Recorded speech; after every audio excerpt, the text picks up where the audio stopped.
China രഹസ്യമായി ആണവ പരീക്ഷണങ്ങൾ നടത്തുകയാണെന്ന് അറിയിക്കുകയാണ് അമേരിക്ക. അതുമാത്രമല്ല, ആയുധശേഖരം ചൈന വൻതോതിൽ വർദ്ധിപ്പിക്കുകയാണെന്നും റിപ്പോർട്ടുകൾ പറയുന്നു. റഷ്യയെയും ചൈനയെയും ഉൾപ്പെടുത്തി പുതിയൊരു ത്രികക്ഷി ആണവ കരാർ രൂപീകരിക്കണമെന്ന് അമേരിക്കൻ വിദേശകാര്യ സെക്രട്ടറി മാർക്കോ റൂബിയോ ആവശ്യപ്പെട്ടു. അമേരിക്കയും റഷ്യയും തമ്മിലുണ്ടായിരുന്ന അവസാനത്തെ ആണവായുധ നിയന്ത്രണ കരാറായ ന്യൂ സ്റ്റാർട്ട് കാലാവധി അവസാനിച്ചു. ഇതോടെ ആഗോളതലത്തിൽ പുതിയൊരു ആയുധ മത്സരത്തിന് തുടക്കമാകുമോ എന്ന ആശങ്ക ഉയരുന്നുണ്ട്.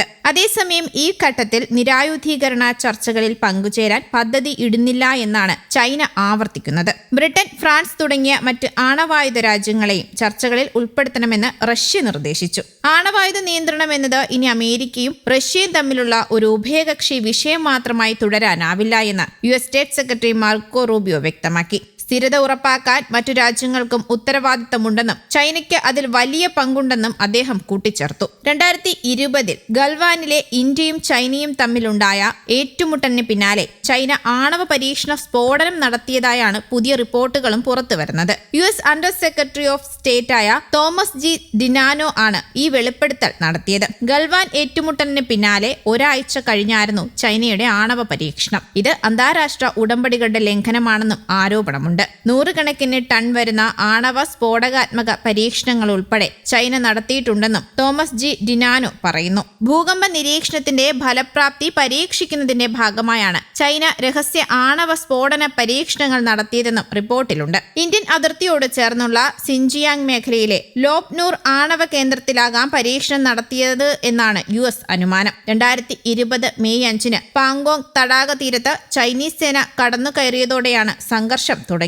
ജൂൺ 15 ഗൽവാനിലെ ഏറ്റുമുട്ടലിൽ 20 ഇന്ത്യൻ സൈനികർ വീരമൃത്യു വരിച്ചു. ചൈനയുടെ ആൾനഷ്ടം സംബന്ധിച്ച് ഇതുവരെ ഔദ്യോഗികമായി വെളിപ്പെടുത്തൽ ഉണ്ടായിട്ടില്ലെങ്കിലും ഇന്ത്യയേക്കാൾ കൂടുതൽ നഷ്ടം ഉണ്ടായി എന്നാണ് രാജ്യാന്തര റിപ്പോർട്ടുകൾ പറയുന്നത്. ആണി തറച്ച ബേസ്ബോൾ ബാറ്റും ഇരുമ്പ് കമ്പി ചുറ്റിയ ദണ്ഡുമായാണ് ചൈനീസ് സൈനികർ ആക്രമിക്കാനെത്തിയത്. നിയന്ത്രണ രേഖയിൽ മൊത്തം 6 ഇടങ്ങളിലാണ് ഇന്ത്യയുടെ ഭാഗത്തേക്ക് ചൈനീസ് സേന കടന്നുകയറിയത്. ഗൽവാൻ, പാങ്കോങ് തടാക തീരം, ഗോഗ്ര പ്രദേശങ്ങളിലെ സംഘർഷത്തിന് 2 വർഷം മുമ്പ് തന്നെ പരിഹാരമായിരുന്നു. എന്നാൽ അമേരിക്കയുടെ ആരോപണങ്ങളെ ചൈന തള്ളിക്കളഞ്ഞു. ആണവ വിഷയങ്ങൾ എല്ലായ്പ്പോഴും തങ്ങൾ ഉത്തരവാദിത്തത്തോടെയാണ് പ്രവർത്തിച്ചിട്ടുള്ളതെന്ന് ചൈനീസ് അംബാസിഡർ ഷെൻജിയാങ് പറഞ്ഞു. US തുടരുന്ന ഇത്തരം പ്രസ്താവനകൾ ചൈന ശ്രദ്ധയോടെയാണ് കാണുന്നത്. ഇത്തരം തെറ്റായ കാര്യങ്ങളെ ചൈന ശക്തമായി എതിർക്കുന്നു. ആയുധ മത്സരം രൂക്ഷമാകാൻ കാരണം അമേരിക്കയാണെന്നും അദ്ദേഹം കൂട്ടിച്ചേർക്കുന്നുണ്ട്. അതേസമയം ഓപ്പറേഷൻ സിന്ധൂരിൽ പരാജയപ്പെട്ട ആയുധങ്ങളെക്കുറിച്ച് രഹസ്യാന്വേഷണം ചൈന ആരംഭിച്ചതായും റിപ്പോർട്ടുകൾ ഇപ്പോൾ പുറത്തുവരുന്നുണ്ട്.